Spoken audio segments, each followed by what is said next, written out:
I find joy in experiences, new experiences. I find joy in nature.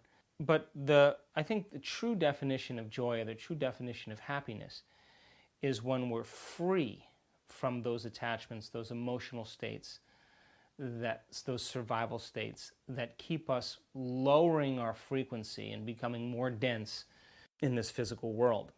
Living in a survival state is living in stress. And when we're living in stress, we're reacting to the external world, and that reaction causes the body to move out of balance, to move out of homeostasis. Nothing wrong with that on the short term. But if we keep doing it over and over again, those survival states activate a primitive nervous system that turn on those emotions of anger and aggression and hatred and judgment and fear and anxiety, insecurity, pain and suffering and depression.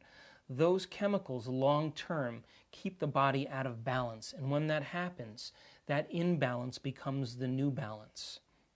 So we begin to then, over time, memorize these emotional states that become part of our personality.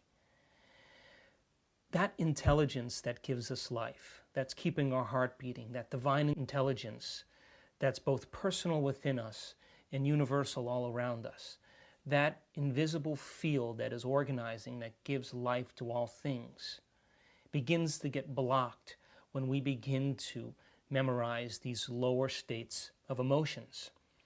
So then, by removing the masks that we wear that define us as an identity, that define us as a personality, as we begin to take away and begin to transmute or transform those states of anger and sadness and pain or fear into elevated emotions, as we begin to remove them, that intelligence that gives us life begins to move through us. It begins to express itself through us. And that is the moment then that we become more like it.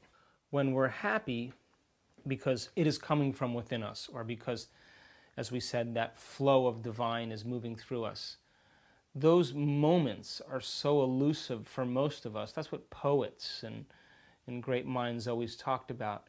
And if you look at any of the ancient texts, whether it's Christianity or Islam or Buddhism or Zen, they're all talking about moving into that state of mind in which you acknowledge the divine within you. And the only way we get to acknowledge the divine within us and let its mind penetrate us is by taking the time to begin to pull out those weeds and remove those blocks and unlearn or unmemorize those emotional states so it has less impedance to flow.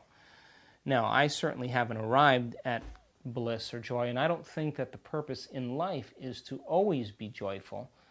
I think the purpose in life is to learn and then continue to change and then apply what we learned to have new experiences. Those new experiences then have new emotions, and the act of creation produces different levels of joy and greater sensibility of happiness and appreciation and richness. I don't think that, we have to tie that into positive thinking or tie it into all these self-help ideals, because then if you're using that just to get what you want in life and to accumulate more things, there'll come a moment where those things won't make you happy any longer.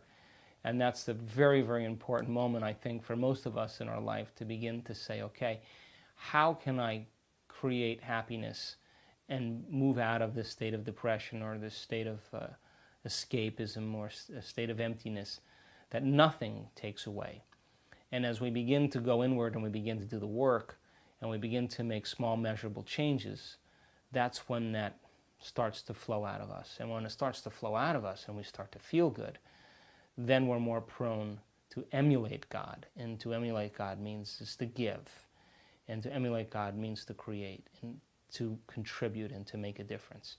And we go from being selfish, which is what survival is all about, to selfless, which has everything to do with considering the whole when we make choices.